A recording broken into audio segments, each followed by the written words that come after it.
Hey, well, good evening, one and all, and welcome to another in our Conversations on the Catholic Imagination series. Tonight's event is a book discussion based on a recent release from Slant Books, The Relevance of the Stars, Christ, Culture, Destiny, a volume of essays and talks given by the great Monsignor Lorenzo Albacete, bundled in a one-of-a-kind collection. Our event tonight features book editors Lickona and Gregory Wolfe in conversation with Monsignor Albacete's longtime friend, Capuchin Franciscan Friar Seán O'Malley, the Cardinal Archbishop of Boston. We're so delighted to have these three wonderful people here to speak about a fourth, the larger-than-life Lorenzo of blessed memory.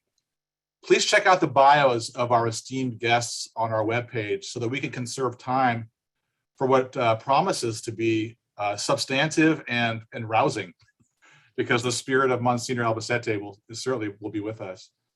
I'm Michael Murphy, and I direct the Hank Center here at Loyola, and I'm coming to you live from one of our many Loyola outposts here in digital, through the wonders of digital technology. And on behalf of the Hank family, whose generous endowment funds our many endeavors, and on behalf of our office manager, Patty Delgado, our graduate student assistant, Adam High, and our undergraduate intern, Grace, I extend a warm greeting to all on the call tonight. Greg and Lisa will be facilitating tonight's conversation, but I'll be back with you at comment and Q&A time, sharing the insights and questions that our audience enters into the proceedings via the chat function. So with that in mind, just let me give you a couple housekeeping items, as they say, before we begin. First, a note on our format, just kind of hinted at it. The Zoom, it's a meeting, so the chat is in play, but it's kind of clamped down. So you can kind of send a message to all the speakers, but I'd ask you to direct your questions or comments to me, and then I can kind of vet and get to as many of these questions as we can, so that our panel can respond. And I always say, if you think about it, write it down. It keeps it going. It helps me organize as I'm listening along with you, and we'll get there. Number two, if this event were an in-person one, and how I wish it were, we'd be selling books in the back corner. So let's keep that spirit alive in this virtual space. We're going to put it into the chat a link to the Albacete book, The Relevance of the Stars, but we're also going to put a link to all the great titles at Slant Books as well. Greg Wolfe, as you know, or may not know, did all of us an indescribable service in his founding of Image, one of America's leading literary journals, which he edited, founded, blood, sweat, and tears for 30 years. So many on this call owe Greg a debt of gratitude for shepherding conversations in art, faith, and mystery. And these conversations were the ones that Cardinal Seán and Lorenzo got into more than once, and you can see those online as well. So with that, I want to welcome Lisa. Great to meet you. Cardinal Seán, a pleasure to meet you, Your Eminence. And of course, Greg. And Greg, the Zoom stage is now yours, my friend. Thank you, Mike.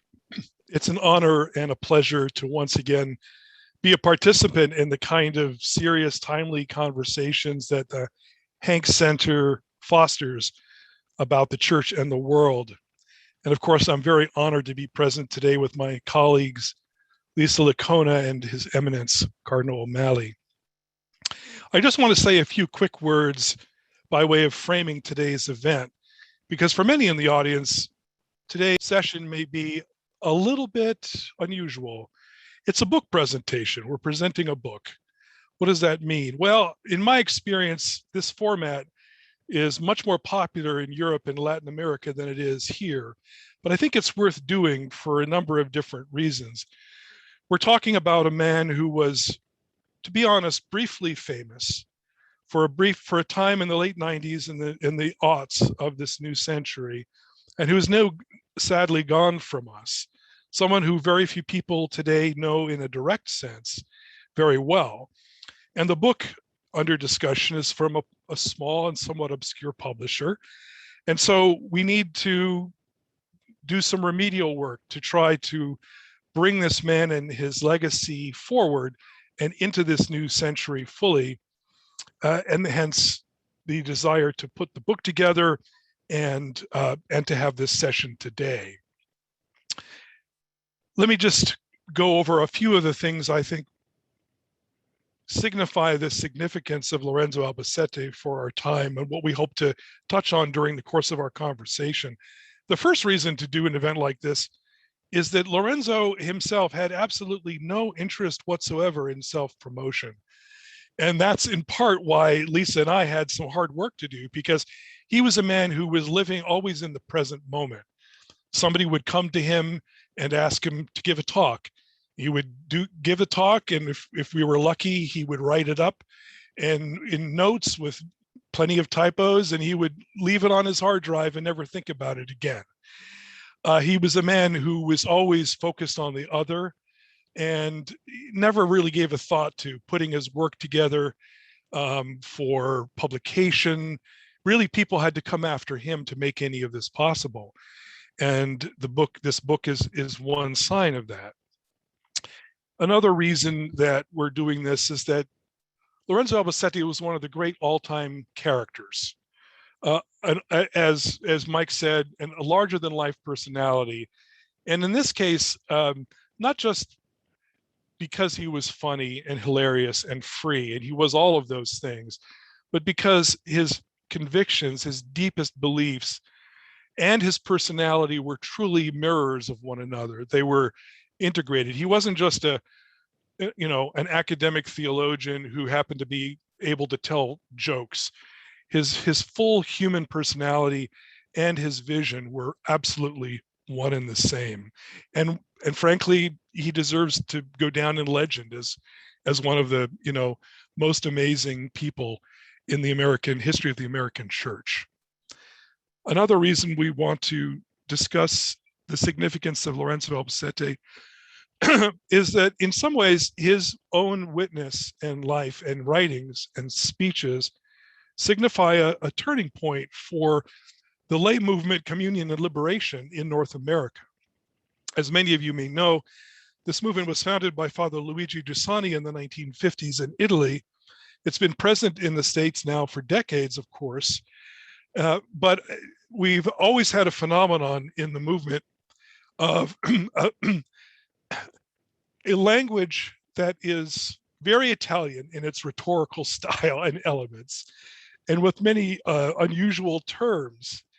And I think it's really in the work of Lorenzo Albacete that the genius of Father Giussani really finally enters an American idiom in a way that demonstrates its power and its vitality for our culture. But of course, this is precisely an ongoing process. I remember a priest friend of mine who will go nameless because he's now an archbishop, once said, I think Giussani was an okay guy, but all this language of encounter and event and the heart, I don't know, it sounds a bit touchy-feely to me. And I really had to laugh because he couldn't really have known that this charism is really founded on a vision that's absolutely the opposite of touchy-feely subjectivism. It's in fact about what happens to us when we encounter something outside of ourselves, an other who invades us, who calls us, and that encounter calls us out of ourselves. And yet the language of the movement does need translation. And I think Albacete achieved that in a way that deserves to be much more widely known. He was a man who, I've said, speaks an American idiom. Well, I need to qualify that. He was also a Puerto Rican by birth, a man of Latin culture. And he always, that was central to his identity. And what made him, I think, such an interesting person and such an interesting thinker, he was in many ways an insider in the church. He had the ear of great bishops and archbishops and popes and cardinals. He was a brilliant theologian who was consulted by them all the time, but he was also a man of the people. he was also happiest, I think, when he was with his parishioners, with his fellow members of the movement. And so he was an outsider to American culture. He appreciated it, but brought to it an element of friendly skepticism and affection that I think really gives his work a kind of unique power to speak to those of us who are native. Finally, I would just say, if Monsignor Albacete's vision of the faith really spreads, it will, I think, bring about a great wave of renewal, because I think he speaks to a church that has too often been hampered by moralism and doctrinalism, and too easily lured into the divisive culture wars, and and lacks at times the spirit of positivity, of hope, and of the ability to engage everyone, whether believer or Protestant, Catholic, Jew, Muslim, around the world, that capacity to speak up human language about the deepest things, the religious sense, made him able to communicate with so many people powerfully and enduringly. So I hope that we cover these and other topics as we chat today. And now, to give us just a little bit of background so we know who this man was and how his life evolved, I'm going to turn it over to my colleague, Lisa Lickona. Thank you, Greg.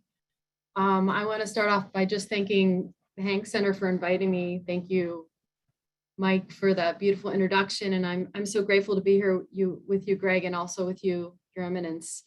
I'm going to start us off here with a little bio, with a little kind of context for this extraordinary figure, Monsignor Lorenzo Albacete. When we put together the Relevance of the Stars, which is one of the great joys of my life thus far, we realized that Monsignor's background was important. It's important to see these moments in his life, that these turning points that give a lot of insight into his own thought. As Greg said, in Monsignor, there's an amazing unity of his experience and his thought. So I'm gonna just lay out a few of these turning points in his life that ground our discussion here tonight. He was born in Puerto Rico, in San Juan, Puerto Rico, in 1941, and into a loving Catholic family. In fact, he later said that he was born into a culture in which Catholicism was like the air that one breathed. As a young man, he chose to come to Washington, D.C. for graduate studies. And after getting a master's degree in space science and applied physics, he spent several years working at the Naval Ordnance Laboratory in Maryland. And this is where, in the midst of conversations with his colleagues about faith and culture, he starts to discern a call to the priesthood. And in 1974 was ordained a priest for the Archdiocese of Washington, and quickly became a theological advisor to Cardinal William Baum. It was while working for the Cardinal that he had this really decisive encounter with a little-known Polish Cardinal, Karol Wojtyła. And this was a story that Monsignor Albacete told all the time. Beautiful story, because when Wojtyła came to visit the United States, when he came to DC, he was not considered likely to be elected Pope. And when obscure Polish cardinals showed up, they didn't get the red carpet treatment. They got someone like Monsignor Albacete to drive them around town. So he was able to develop this beautiful relationship with Wojtyła, and a friendship was born. And this was really one of the things about Monsignor that I think will be thematic tonight, were these friendships that he developed. He had an incredible capacity for friendship. A few years later, that lowly Polish cardinal becomes Pope. And soon after that, Albacete goes to Rome for graduate studies and actually puts his energy into studying the work of his friend. now Pope John Paul II. So he got a doctorate in with a specialty in the theological anthropology of John Paul II. Came back to the States. He was instrumental in founding the Pope John Paul II Institute in Washington, D.C., and that is actually where I encountered him. I was a student in one of his classes, several of his classes, in the early 90s, and he was a decisive influence and a figure that always had a cluster of students around him.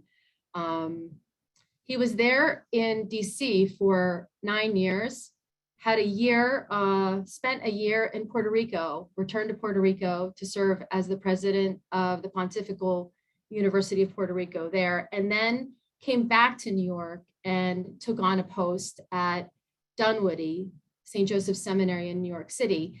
And this was a very interesting point in Monsignor Albacete's life, because he developed at the same time, he developed friendships, unexpected friendships in New York City with people that were really part of the media elite, writers, producers. And once again, it was out of these incredible friendships that new things were born. He wrote, he was invited to write a cover story for the New Yorker. He wrote for the New York Times. He was invited to be on CNN, the Charlie Rose Show. And then there was a lasting friendship with Helen Whitney, who is a producer for PBS and involved him in a lot of her work. And so there were these unexpected friendships that grew up with people that were really outside of the normal track that a Catholic priest would be part of. At the same time, there was this encounter that happened in the 90s with Luigi Giussani that Greg just mentioned. Giussani was someone that Monsignor Albacete met through his friend Angelo Scola, and Giussani was just exploded his world. Up until this point, Monsignor Albacete was a great devotee of the work of Pope John Paul II, continued to be a devotee of John Paul II. But it was as though Giussani had brought a new depth to the work of John Paul II, to his thought. And Giussani was, the encounter with Giussani really answered questions that Monsignor Albacete had since his early days, questions about faith and culture, how to live the faith in the world today, how could we encounter Christ in the concrete experiences of our life. So the encounter with Giussani exploded his world, and in the year 2000, Father Giussani asked Monsignor Albacete to take a hand in leading the CL community in the US. Now, Monsignor Giussani's work with community liberation had begun in the 50s with a small group of high school students, but by this time, by 2000, it had exploded in a movement in the church. And throughout the country, throughout the US, there were all these little fledgling communities of community liberation. Albacete began crisscrossing the country, visiting these small communities, giving talks, retreats, book presentations, and he quickly became a beloved figure. He spoke repeatedly at the massive cultural festival that the movement has in Rimini, Italy. He was a beloved figure at New York Encounter. And at the same time, he published the single major collection of his writings, God at the Ritz, that we had up until this point, up until we brought the Relevance of the Stars out. And you know, the thing that I think will come out in our conversation tonight, the beautiful thing is how all of these relationships were relevant in his life. They formed him.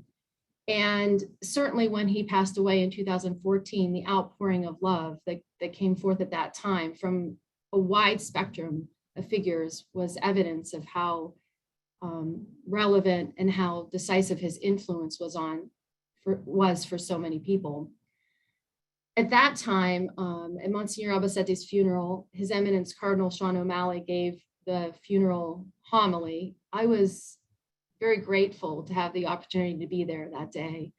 And I'd love to hand it on to you now, Your Eminence, to share something of your experience with Monsignor.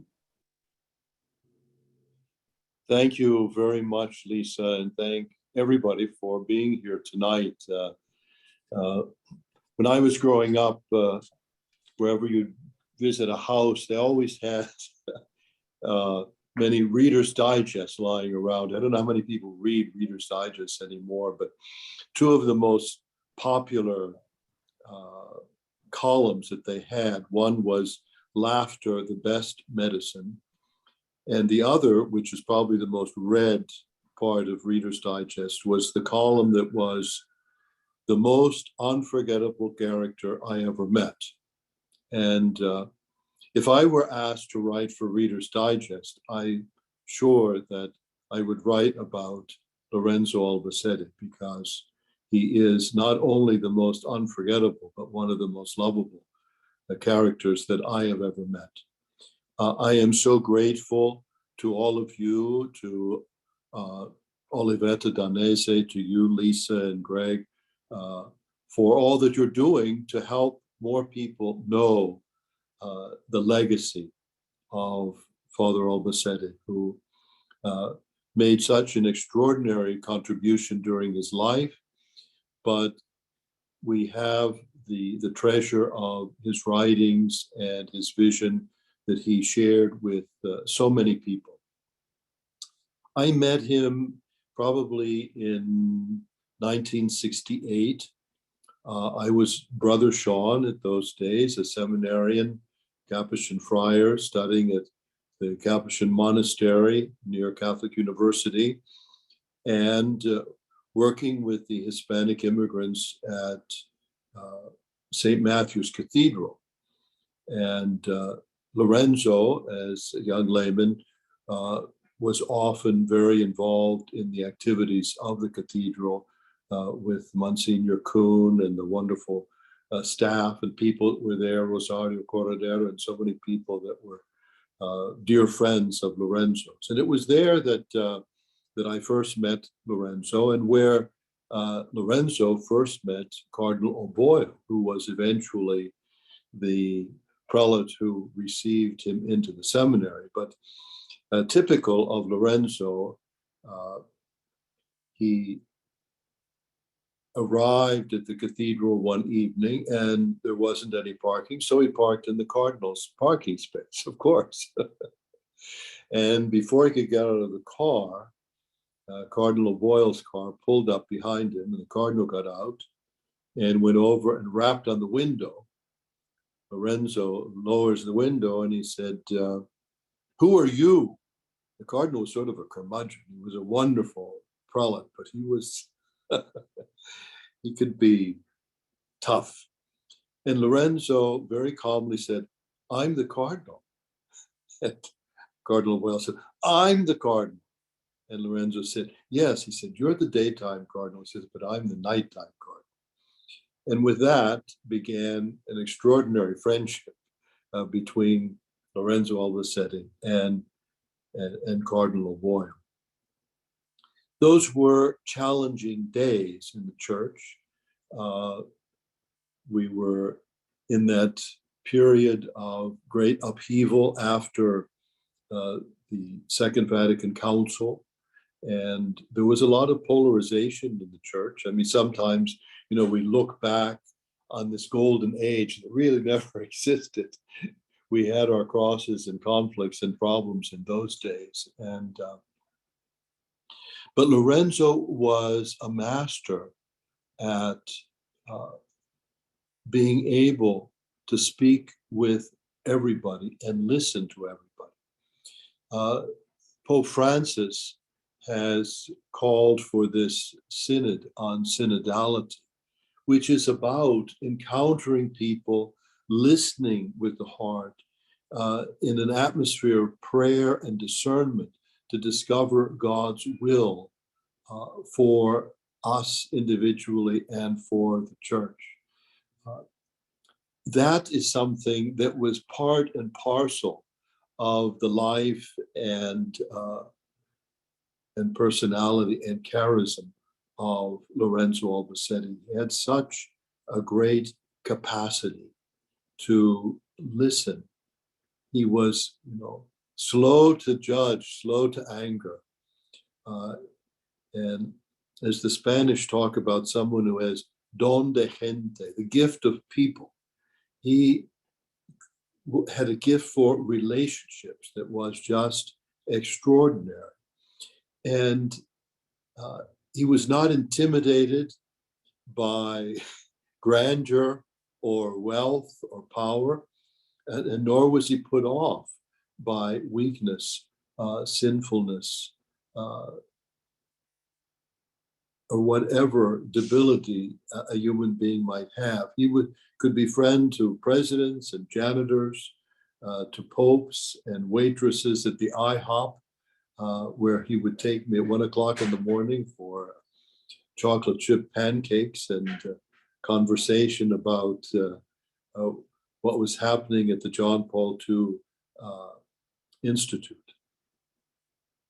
People would see him tall and blonde and fair and say, "You don't look Puerto Rican." And he would always get a kick out of that, because there was no one who was more Puerto Rican than Lorenzo Albacete. His love for Santurce, for Sagrado Corazon, his parish and the colegio where he had studied, for his family, his friends, his classmates, his devotion to his mom, Conchita, and his sister, Manolo, was just extraordinary.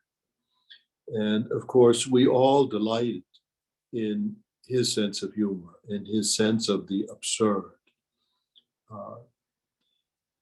He was also a very, very cultured person. And one of my joys for many decades was I had specialized in Spanish and Portuguese literature at Catholic University. And Lorenzo and I would try and read the same books and then call each other late at night and comment on the different purple patches that we would find in these books. And sometimes when we would meet, we would only have to say a little phrase, and it would put us into hysterical laughter, because we had a way of communicating about the literature that we studied together. It was wonderful. He was often a very irreverent observer of human nature, but he was deeply compassionate.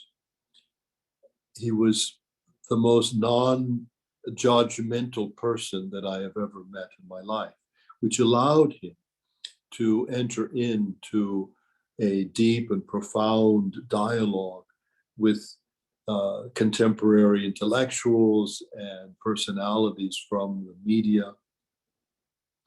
And he was so non-threatening and open to people that it caused people to come to him and open their hearts to him. He was a great spiritual mentor to so many. At the same time, he was a man of very deep faith. And I often think of that book that Austin Iver came out with a few years ago when he started the Catholic Voices, called How to Defend the Faith Without Raising Your Voice. I mean, we're living in an age now where there's so much shouting going on. People are always yelling at each other. Lorenzo not only didn't raise his voice, but he would have everybody laughing and eating out of his hand, because he knew how to express the truths of the faith in a fascinating way that allowed people to look again with new eyes at what the church was teaching, and to discover that it wasn't as superficial or as goofy as they thought before, and they discovered the beauty of the church's teaching. His personality and intellectual acumen helped many people, many naysayers, to come to embrace the faith, or at least to appreciate the beauty and the complexity of the Catholic worldview. Certainly, his trajectory, as I say, in those early days after the council, when there was such effervescence around so many issues in the church. Lorenzo was involved with Triumph Magazine, Brent Bozell, who was Bill Buckley's brother-in-law. But it was really Cardinal Baum that allowed Lorenzo to enter into the world of theology. And his friendship with John Paul II and Pope Benedict and later Don Giussani were such a gift to Lorenzo and enriched his thought, and he was also a genius at being able to explain the vision of John Paul II, his anthropology, the theology of the body, and his involvement in the foundation of the John Paul II Institute was such an important turning point in his life. And in those days, Monsignor Caffarra, later Cardinal Caffarra, would come to Washington for meetings. And of course, Cardinal Scola was also very involved in setting up the John Paul II Institute. I always share the story about at one point, the Holy Father asked Lorenzo to come and give him some ideas about the structure of the Institute and so forth. And Lorenzo showed up in the apostolic apartments, and he was there with a very pious theologian from Opus Dei, who was in his cassock and carrying a beautiful folder with a very carefully typed document to present his recommendations to the Holy Father. And of course, Lorenzo was there in his rabbi that probably had about 2 weeks menu on it. And after the Opus Dei priest made his presentation, which he began by saying, "Your Holiness, I did not sleep last night, knowing that I was going to be in the presence of the Vicar of Christ this morning with the responsibility of sharing these thoughts." So, of course, Lorenzo, when he began his talk to the Holy Father, said, "Your Holiness," he said, "I slept very well last night. I just want you to know that." And then he pulls out this big envelope that he had scribbled things on. And he said, "Actually, this envelope came from the Riggs Bank." He said, "I had an overdraft in my checking account." And they sent me a notice. And then, of course, made an extraordinarily brilliant presentation of his ideas. When I heard about this, it put me in mind of when Thomas Aquinas and St. Bonaventure were called before, I guess it was Pope Urban, to present their hymns for Corpus Christi. And when Thomas Aquinas presented the Ponte Lingua and all of the other beautiful hymns and prayers that he had written, they looked over at St. Bonaventure and he just ripped his hymns up. But Lorenzo, in that wonderful friendship he had with the Holy Father, found such a joy and strength. And of course, you had mentioned his going to the Pontifical University in Ponce. We were all very pleased when he was given that post.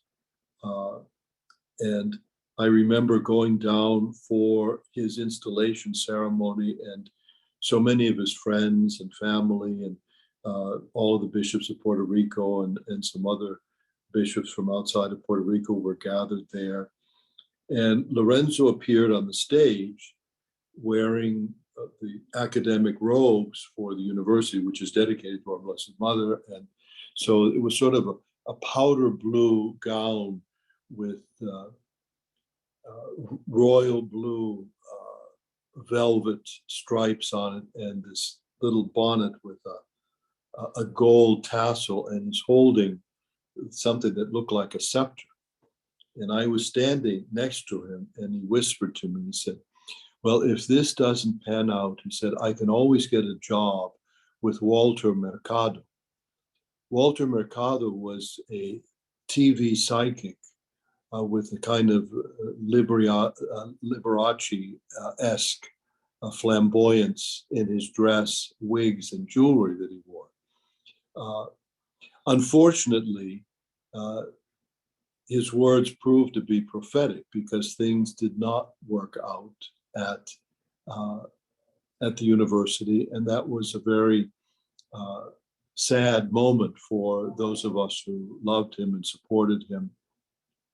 But we were happy that he didn't turn to Walter Mercado looking for a job.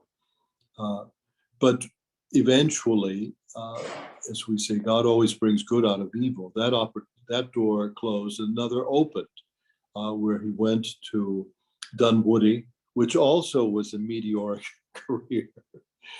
But it did give him the opportunity to encounter the thought and eventually the person of Don Giussani, and that was so mutually beneficial. It really allowed Lorenzo to find his intellectual home, and it also allowed CL to grow in the United States. And so often movements coming from Europe that had grown so fast in European churches really struggled in the United States. This is true of, I think, all of the apostolic movements. But Lorenzo was perfectly positioned to be able to introduce the CL into a whole generation of Catholics and young priests who became very, very involved. And the annual retreats that he gave to the priests were such an important aspect of his ministry. Once again, his deep humanity and spirituality allowed people to open up to him and to be able to tap into his wisdom. And so we're so grateful to Lisa and Greg for having produced this wonderful book, and we're anxious to hear some of their thoughts about it. I always would tease Lorenzo. He was born on January the 7th, and of course, in Puerto Rico, Christmas is really celebrated in Los Reyes, the feast of the kings, the Epiphany. And he arrived one day late, but he was often late for things, so that it was not surprising. But the Epiphany is graced by the star of Bethlehem, that led the Magi. And that star that led Lorenzo during his whole life was his deep, abiding faith and love for Jesus Christ and the Catholic Church. And so I am just so grateful to all of you who are helping to pass on this legacy and help people to discover the richness of this man who has been a gift to the Catholic Church and a gift to the priesthood. Thank you very much. Thank you, Your Eminence. to bridge us over to a discussion of some of the major themes of Monsignor Albacete's thought, I thought it might be intriguing just to pause briefly to consider both the human and the larger theological ramifications of the encounter with Father Giussani, because it really always struck me that there was a great human drama here. And I think, as His Eminence has suggested, Monsignor Albacete was someone who was succeeding in many ways in the world, but hadn't quite found the right ultimate place. And he was someone who had the ear of popes and cardinals, and yet there was kind of a longing that that was probably still there. I always wondered what he really felt about this major jag in a life. In his mid-50s, he encounters this thinker, and the entire course of the next 20 years of his life changes. And I finally found a passage where he really does reveal a kind of human response, and it's so typically Albacetean that I just have to indulge myself by reading it. We quoted in the introduction to the book, but I found it in an obscure talk he gave to other people in the movement. I think a very casual moment when he felt free to be able to speak honestly to people. He said, "I am proud to consider myself a son of Father Giussani, but making me find this towards the end of my life, I began to be even a little bit angry. The removal, the setting aside of whatever theological knowledge I had in order to try out what Father Giussani was trying to teach me was done because I knew that it was a fuller knowledge. I set this anger aside because this path led to amazement, and for other reasons, it included the heart, the desires of the heart. The decision to try that out was a costly decision, but it was a decision that I made willingly. And here's this quintessentially Albacetean moment. Why, he asks, because I am very saintly? No, because what is at stake is my ass, the future of my ass." And for me, this just was a moment of real drama and honesty and beauty. Sometimes this kind of experience of vocation happens in ways that aren't necessarily pretty, that can be profoundly disruptive, and yet at the same time liberating.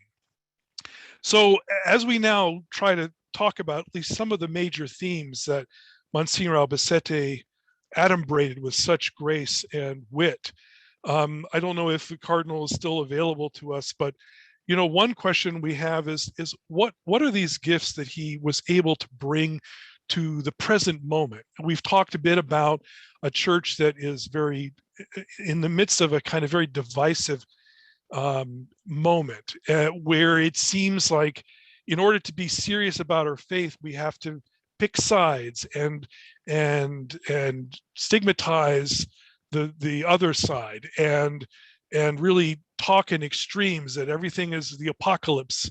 And the spirit of serenity and of calmness and of listening that Monsignor Albacete had seems to be very much an antidote to that. Your Eminence, do you agree with that?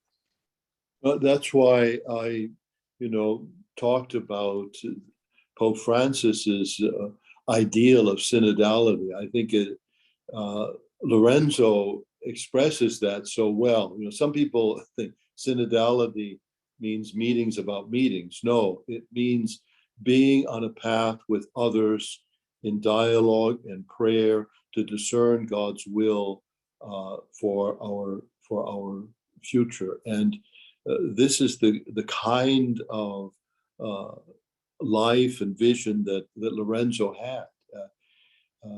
He was not afraid to take on difficult issues and talk about them, but it was never done in the spirit of the culture wars or attacking people or trying to best people, but rather to discover the truth together and to rejoice in doing that together and discerning God's will. So I think that as we hear so much about synodality today and so many questions are raised, I like to hold up Lorenzo as a wonderful example of what Pope Francis is trying to achieve.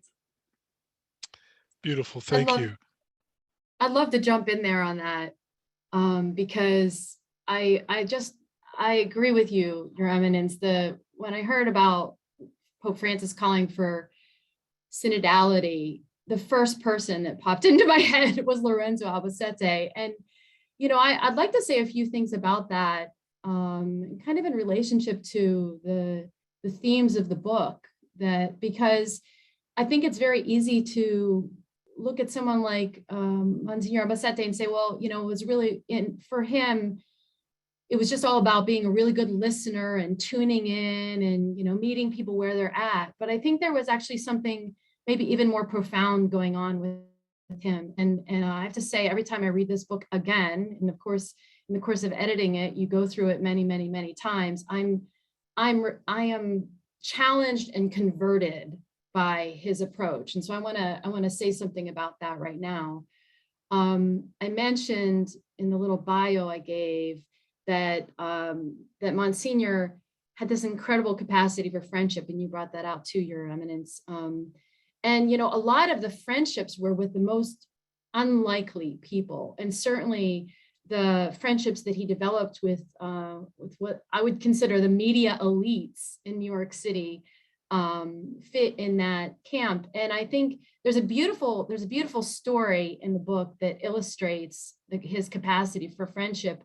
He was invited to a party with a group of these people, and at the party they all sat and watched a documentary, and the documentary was about a British writer who was suffering from a terminal illness, and it really documents kind of his final days, how he struggles to finish one of his great piece of work despite his suffering. And at the end of watching this documentary, everybody present was sitting there talking about how they were just blown away at this man's courage, his capacity for perseverance at the end of his life in the face of this terminal illness. And the hostess turned to Monsignor and said, what do you think? What do you think about this movie that we just watched? And I'm going to read a little bit from actually what Monsignor says here, because it says a lot about who he was. He turns to them and he tells them, as he says, to their amazement, that he was in fact very sad. I was very sad, very depressed by what I saw. So everybody there was amazed, and he was depressed. They asked, how could it be?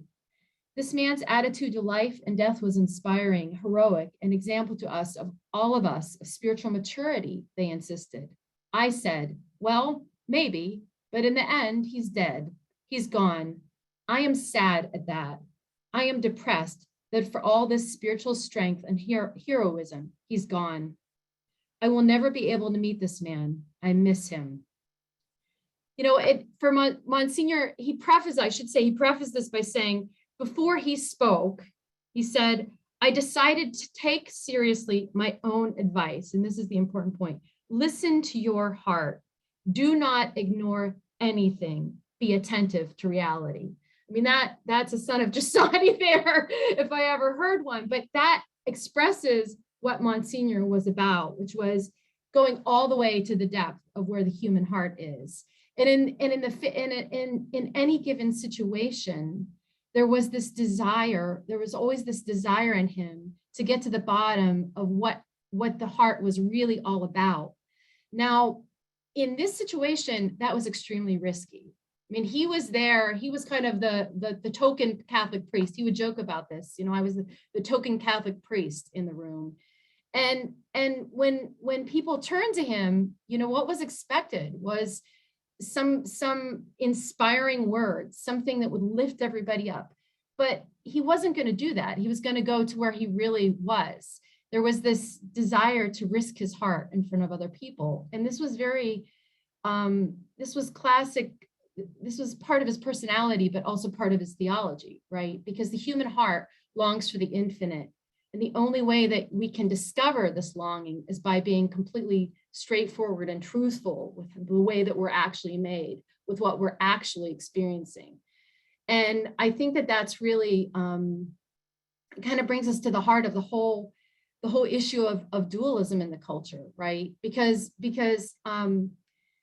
we're tempted if we're religious people to give religious answers. And yet what is really required is to go to the bottom of our hearts, because there is this thrust, this desire for God. It's inside of us, and it's something that we can trust. And this was the thing that you always had the sense with Monsignor Albacete, that he had complete and total trust in the kind of trajectory of the way God had made him. I mean, he really was, he really exemplified that restless heart of Augustine, that he was going to let his heart come all the way out, and that heart had an answer in the person of Jesus Christ.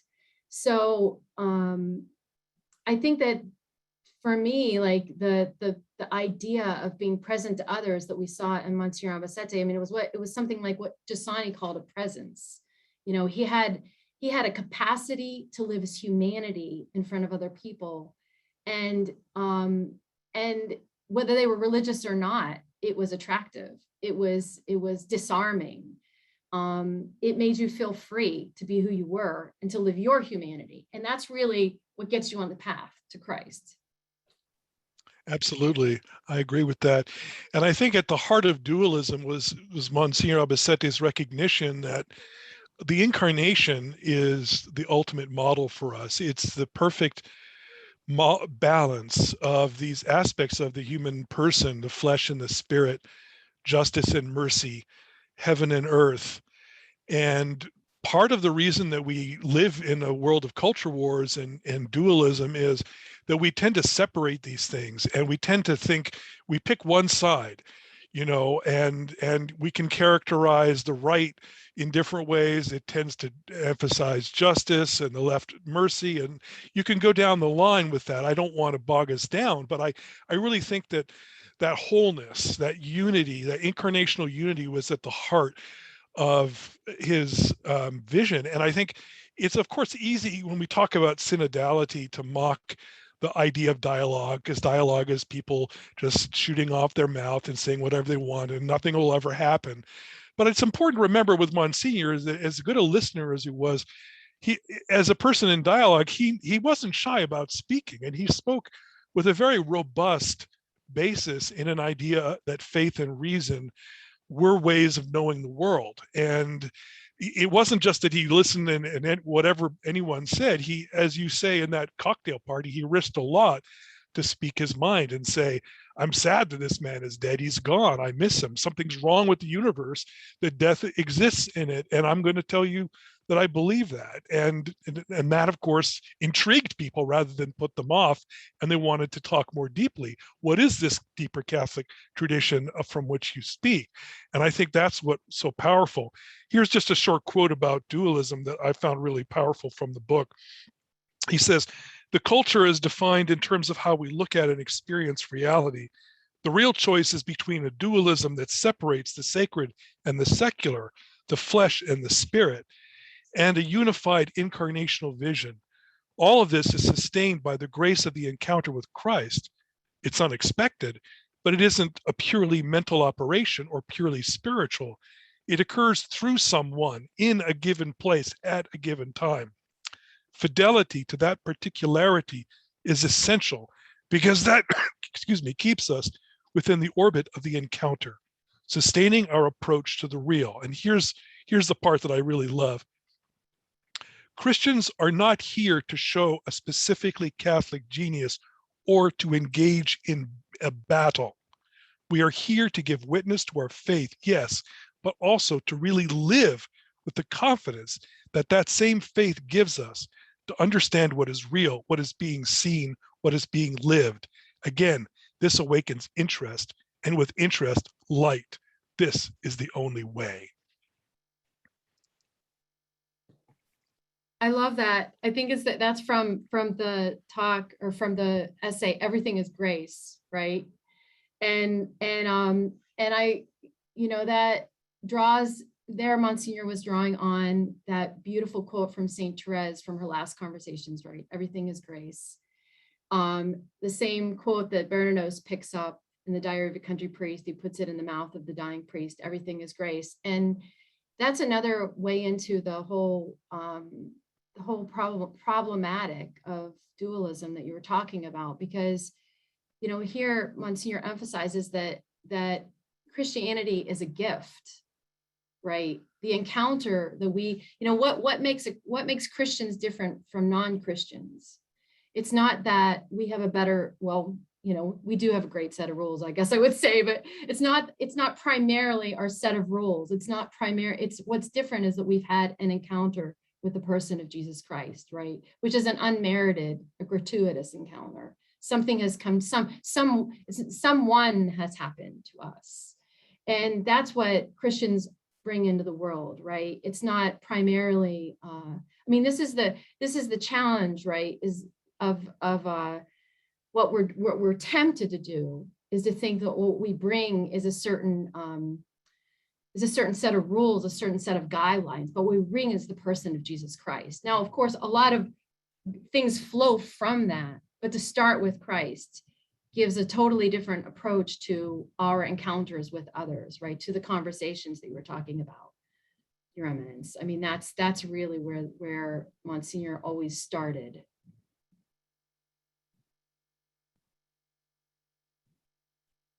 Yes, and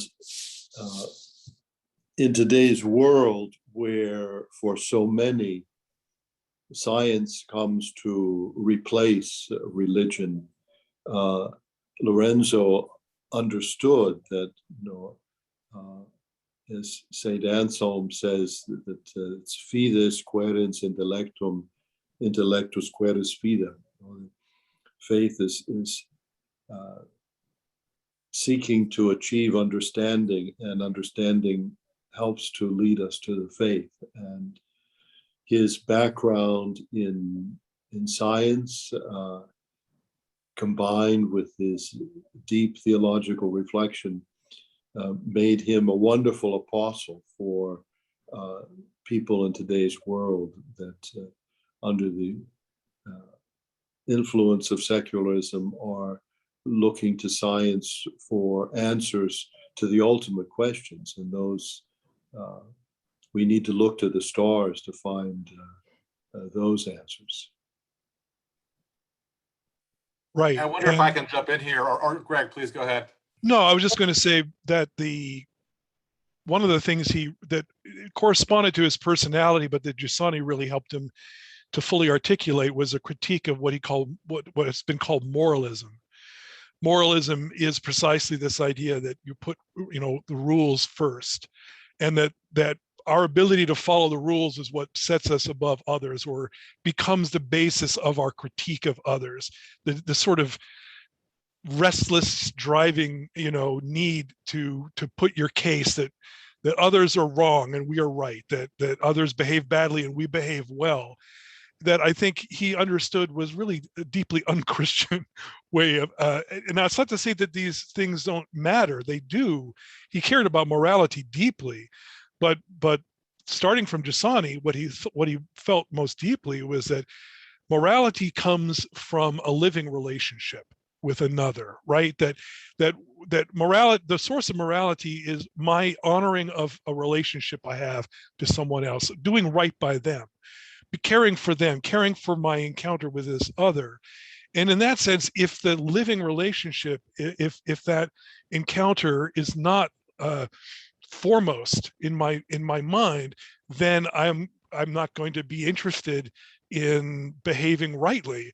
So it wasn't that he had, again, no, that morality was an empty category for him, not at all.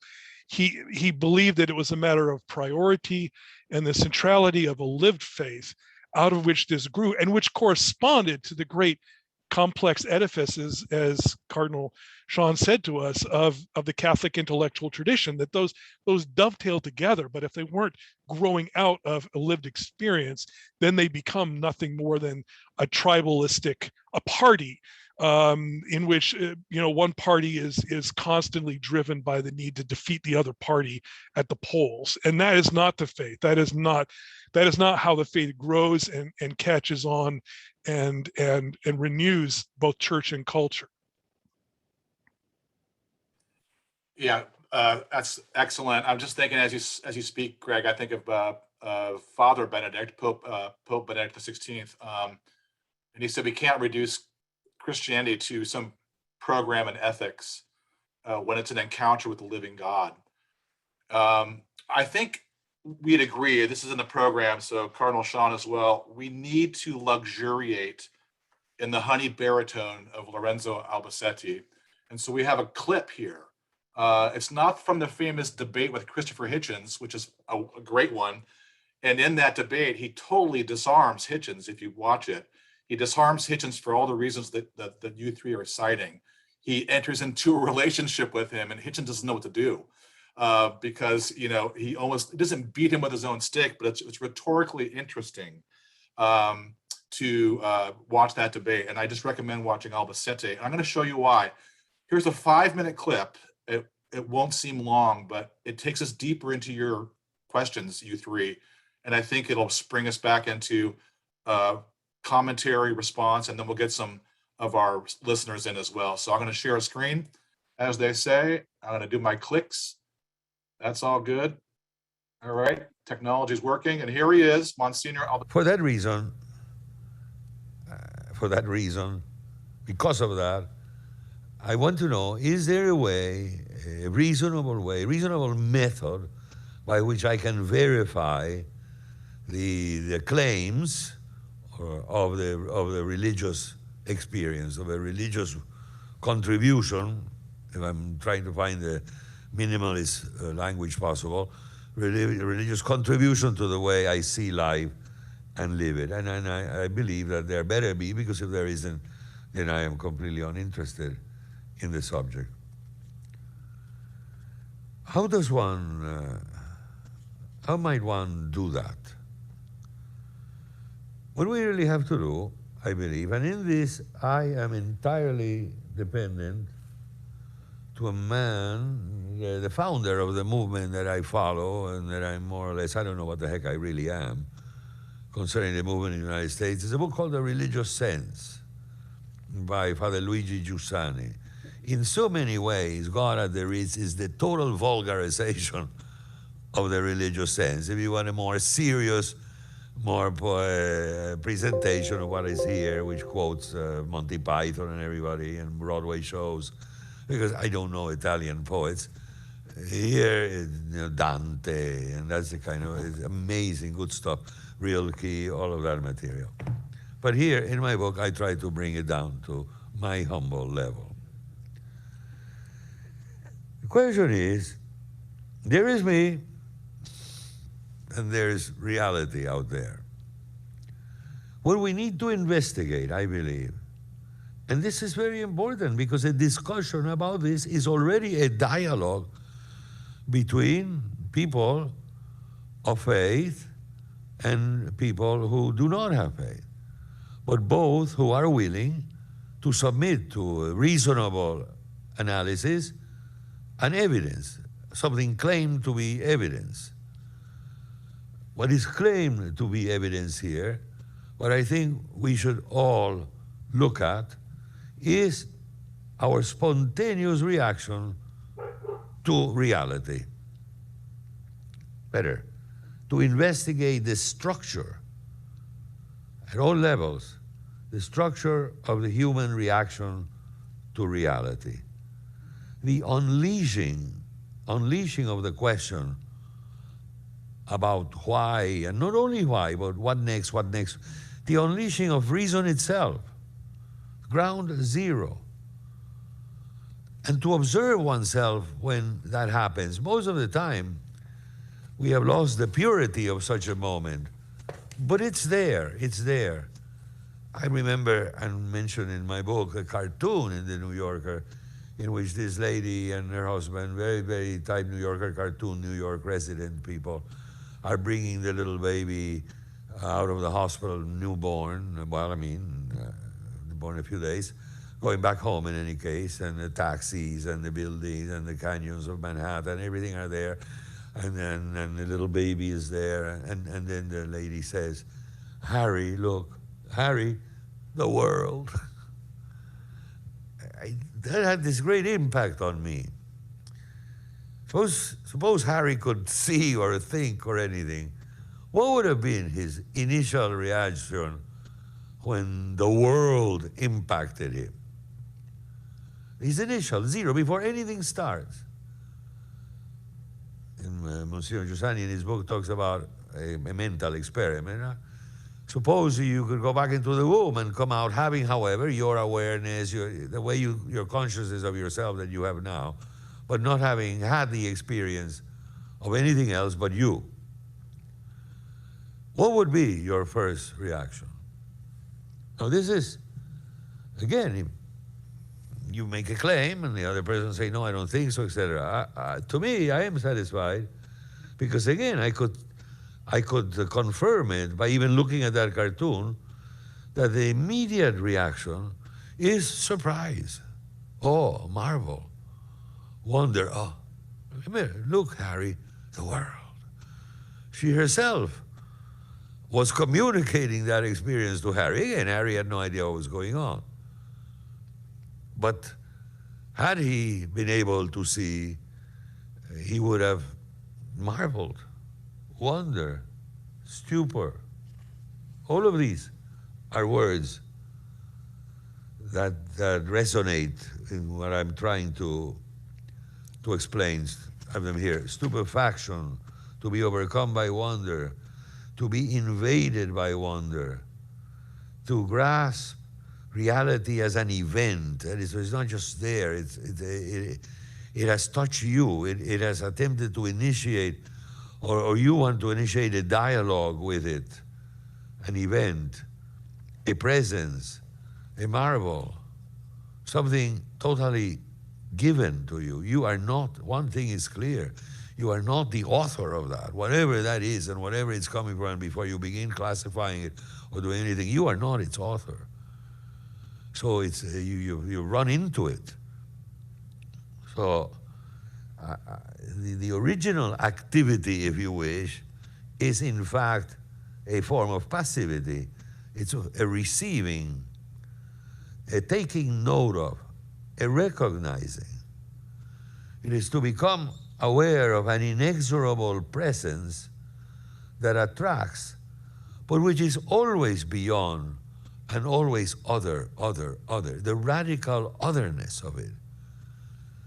But yet, it is a radical otherness that attracts, that is tempting me, like it's seducing me, you see.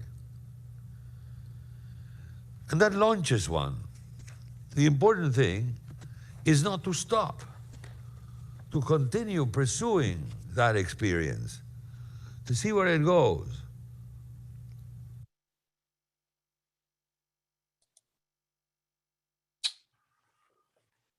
What do you think?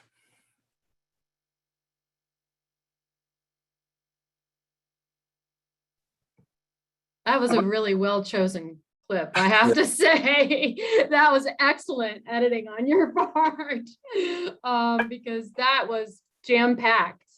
I feel that Monsignor Albacete is kind of part of our conversation. That was, yeah, thank you. That was a vintage Lorenzo.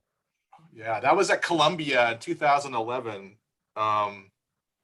You know, Greg, you know, the Levertov, the wonder that there's anything at all. Something like that.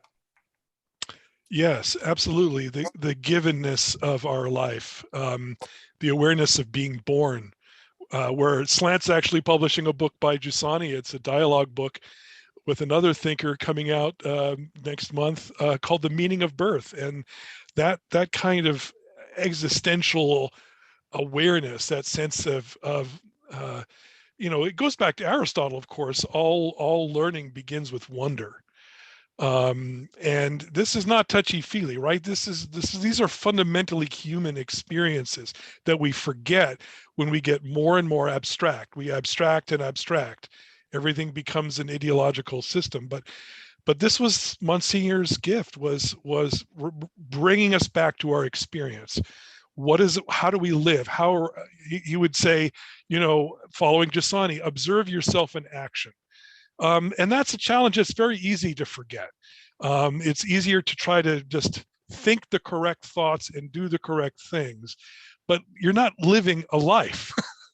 and you have no desire to do those things because you're not connected to this origin, this source of yourself that he so beautifully points out here. I love the whole, I mean, what I really love about that is it highlights the idea of wonder, and this, like he even used that word stupefaction in front of reality. It just seems to me that, you know, when we were talking about what to name this book, Greg made a strong case for the relevance of the stars, which is what we came up with. And you know, people will ask me, well, what are the stars, right? Why the stars? And the point is, you know, there's this great classic story from Giussani. He was, you know, walking one night and he comes upon two young lovers making out in a car, and he goes right up to them in full cassock and taps them on the shoulder and says, hey, do you know what you're doing right now, what does it have to do with the stars? And the thing is that I love about that story, and it really expresses what we love about Monsignor Albacete, is that in front of this encounter of these two young lovers, there's wonder in front of their desire for, you know, their love for each other, their passion, but then always to go deeper, like, what does this open up? What does this open you up to, this experience in the world? So in every human experience, there's something given, and that givenness is something that we can, that is ultimately going to open us up to the ultimate reality, the mystery, the infinite. But to live in wonder in front of all of these experiences, that was Monsignor to a T. You couldn't be around him and not have your eyes be opened to something new. Great. Panelists, treasured guests, we have questions now. I want to ask, we had a book club, Relevance of the Stars at Loyola, and students and graduate students and a couple of faculty. And we've asked a student to enter into our conversation. That's Emma Mitchell, who's a senior. So can we unmute Emma? And Emma, welcome to the party, to the Albacete party. And we'd love to hear what you think. Hi, everyone. First, I'd just like to say thank you to all of you. As someone who would not have heard of Monsignor Albacete if it wasn't for this book and the Zoom call and the reading group that I get to be in, I'm very grateful that you're all here and sharing him and his work. A question that I was wondering, I guess I have two questions that you guys can choose which one you would like to answer. One of them is, in terms of editing the book, is there any idea of Albacete's or any characteristic of him that you feel you maybe weren't able to communicate as well as you would have wished, or anything that you wish you could have included in the book that you weren't able to do to your satisfaction? And then another question, just in the spirit of encounter and personal encounter, if you guys could share any other anecdotes of Albacete, particularly ones that offer you a lot of hope. I found that his ideas are very comforting and kind of encouraging almost, and just their faith in what is real and what can be known and recognized, and just the security in that. So I found Albacete's ideas to be, very, very comforting and encouraging in that way. So if you guys have any particularly comforting or hope-giving ideas of Albacete that you would like to share with all of us, I'm sure we would all like to hear them a lot. Thank you. I'm happy to jump in on the question about the editing. Thank you so much, Emma. I have to tell you, you're completely inspiring me. When I saw in the email earlier that there was an Albacete book club, I was super excited about that, and super excited that you're here. I would say for me, I'm sure Greg has his own answer, because we had to do, as he pointed out, we had to do a fair amount of editing with this work, because Monsignor never, he never did, he was brilliant, but he didn't take time to polish his own writing for publication. And so we were always working as editors. And I would say the thing that I wish we could have put more in is his humor. I really feel that there, I would just encourage people to watch the YouTube videos. That video we just watched was amazing because you encounter his depth of thought.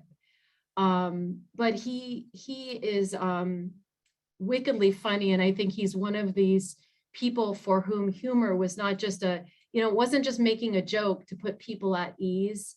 It was literally a way to be with you, to be with others, and to be his full human self. So he was, as you could see in that little clip, the jokes were, he was often the butt of his own jokes. And I think it was just very characteristic of his humility and his humanity.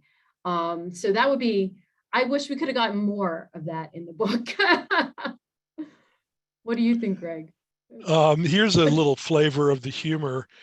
At one point, he's talking about the relationship between, again, morality and faith, morality and life. And he says, I have an example to share with you. He says, I have a friend in Italy who is a crook, a thief.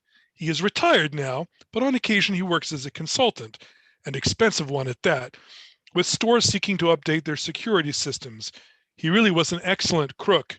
No jewelry store was safe from his exceptional talent. On one occasion, though, he was unable to do his work. He and his companions were already inside the store when suddenly he saw an image of the Blessed Virgin Mary. He immediately canceled the robbery. His accomplices were amazed. Are you afraid of a statue? They asked him. No, he said. It's the Blessed Virgin, La Madonna, my mother. How can I be afraid of her? Then why are you calling off the job? They asked. He explained, because tomorrow, when the robbery is discovered, people will say she was unable to protect them. And so they went and robbed another store. And this is this is an anecdote that he tells precisely to say, in terms of morality, true morality versus moralism, that morality stems not from the fact that we behave better than others or we live up to even our own moral rules, but morality, the source of morality is that something has been given to us. The source of morality is our gratitude and wonder at the gift of faith, a gift of salvation that Christ brings us. And it's that, as he puts it in the clip, the passivity or the reception of what has been given that is the sort of foundation, the cornerstone of all true morality, and not that we score a higher percentage than other people. Because he says, if that's the criterion, then we're really screwed.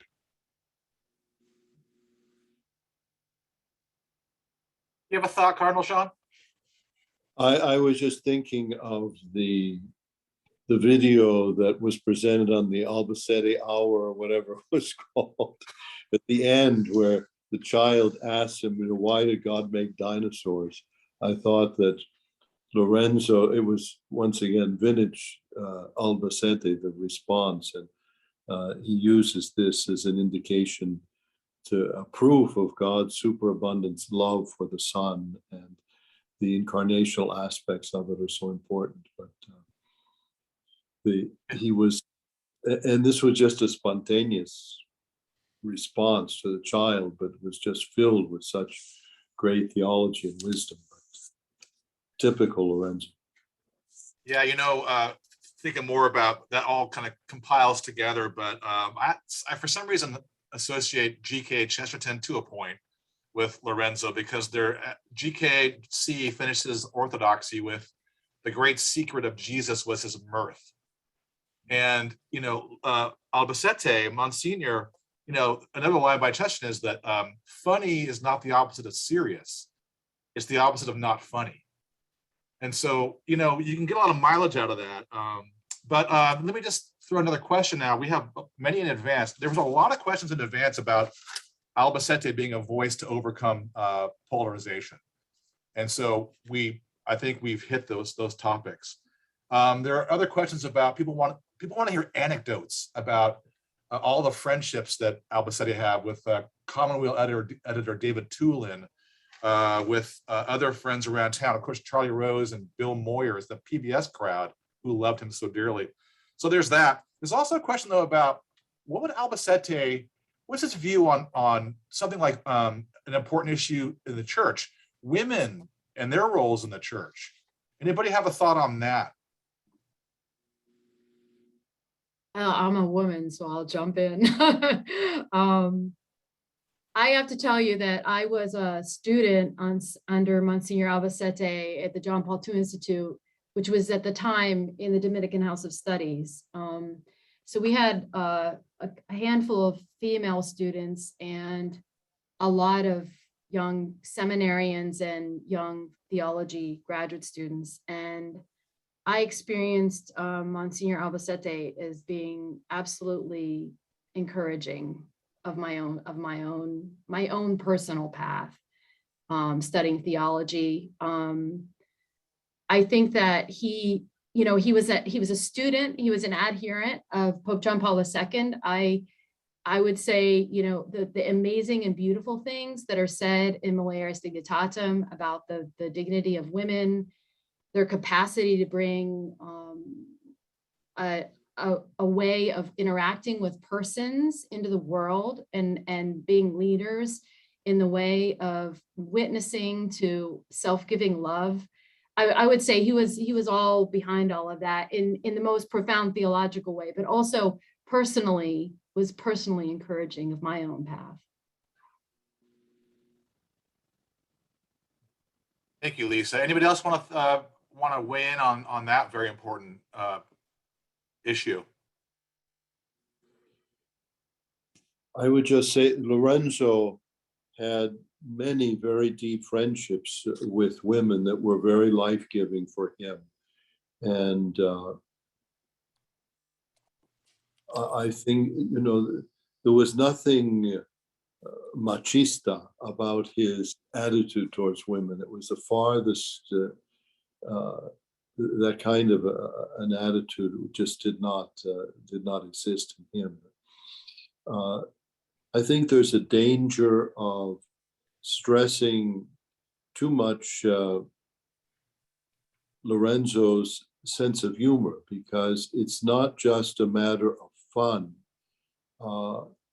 He was a joyful person, and that joy, even in the midst of great suffering and challenges and health problems and financial problems and losing jobs and all these other things, his faith allowed him to know how beloved he is to God, and that made him a joyful person. And when we read about the joy of the gospel, this is the way that the gospel is spread, not by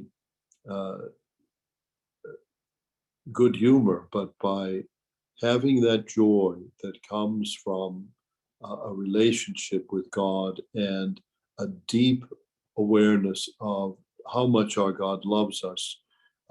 As Benedict puts in the encyclical, quoting St. John's, we've come to discover God's love. And Lorenzo discovered that, and beginning with the great love that he received from his family, and that love transformed him and made him a joyful person, even in the midst of a valley of tears. Thank you, Cardinal Seán. That's beautifully put. Gregory. Just going to say, he was irreverent in the way that only somebody with deep reverence can be. That sense again of the serious and the hilarious, that is an incarnational, this is the word that I just keep coming back to. It's an incarnational vision. And, this was a movement thing, so he could probably be excused a little bit from departing from the theological norm, but he ended the Mass. He said, the Mass is ended. Bye. And just the freedom that he had. I mean, so many of us operate under a feeling of constant constraint.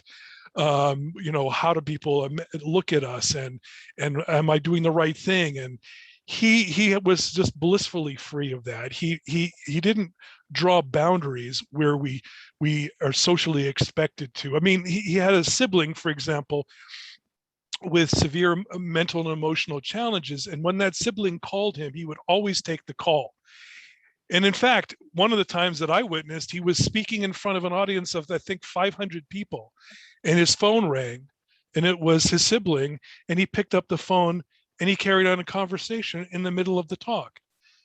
And I just, the charity of that, the boldness of the kind of freedom of that, to me speaks of a world of, that's the tip of the iceberg.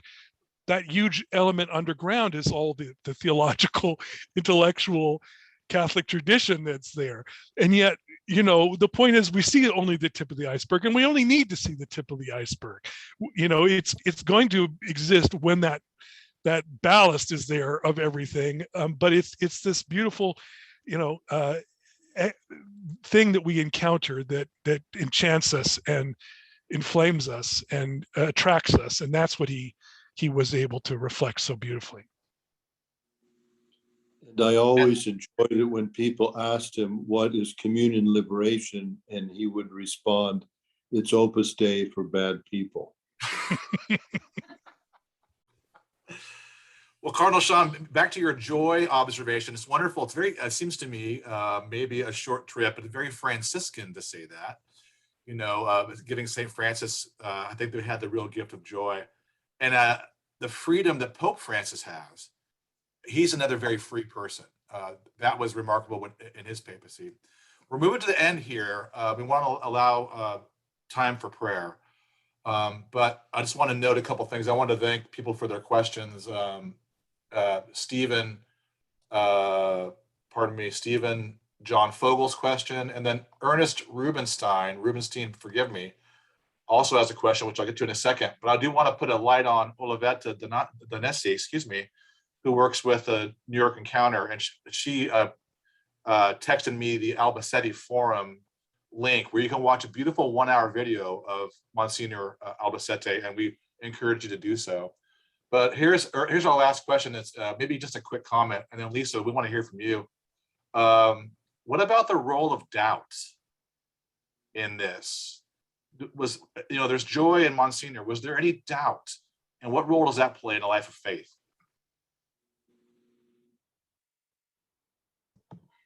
That's a really intense question. The thing is about Monsignor Albacete was he lived a full humanity, and doubt is part of our full humanity.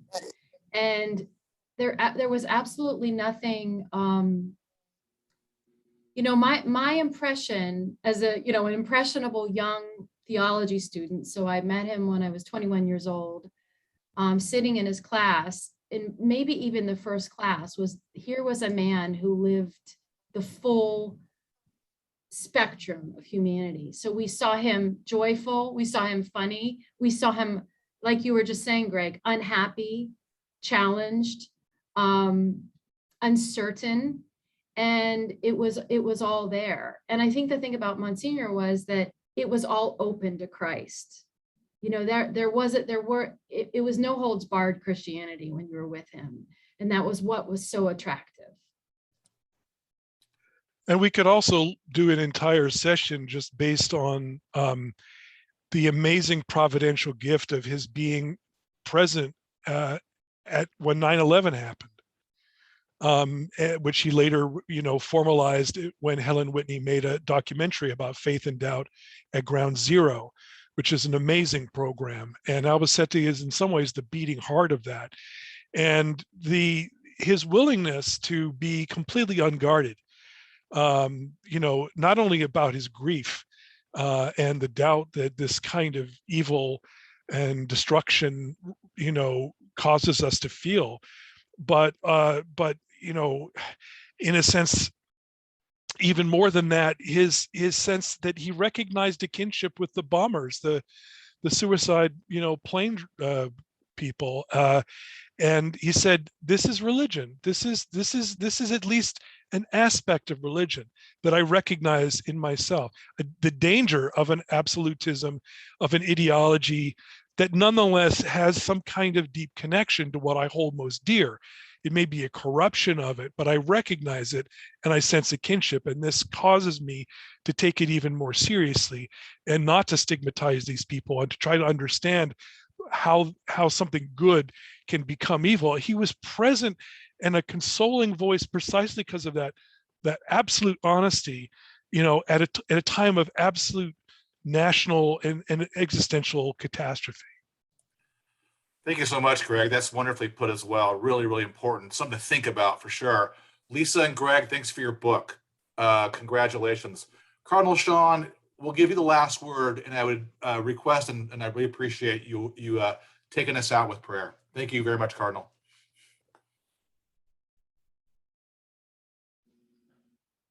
Thank you, Michael. And I want to thank all of you for bringing us together tonight and giving us this opportunity to reflect on this wonderful book that, if it had not been for your efforts and determination, would never have come to light. But you have allowed us to be able to glimpse once more this great astronomer of the stars, and our dear friend Lorenzo.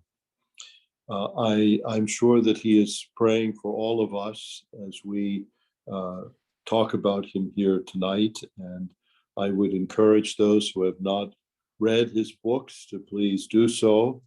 And I'm glad that you brought up the possibility of people seeing that wonderful video on the Albacete forum. If people have not had the opportunity to know Lorenzo personally, it's an opportunity to catch a glimpse of his extraordinary gifts of personality, of intellect, and of spirituality. And now let us ask for God's blessing. O God, Trinity of love, from the profound communion of your divine life, pour out upon us a torrent of love. Inspire in us a dream of renewed encounter, dialogue, justice, and peace. Move us to create healthier societies and a more dignified world, a world without hunger, poverty, violence, and war. Grant us the love reflected in the actions of Jesus and his family of Nazareth and in the early Christian community. Grant that we Christians may live the gospel, discovering Christ in each human being, recognizing him crucified in the sufferings of the abandoned and forgotten of our world, and risen in each brother or sister who makes a new start. Come, Holy Spirit, show us your beauty, reflected in all the peoples of the earth, so that we may discover anew that all are important and all are necessary, different faces of the one humanity that God so loves. And this we ask in Jesus' holy name. Amen.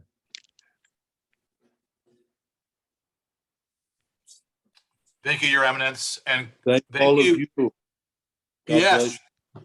Thanks, Greg Wolfe. Thanks, Lisa Lickona, so much. Good night. You. Good night, Good night. viewers, and God bless everybody. And happy Thanksgiving, one and all. Thanks so much. Thank Bless you. you.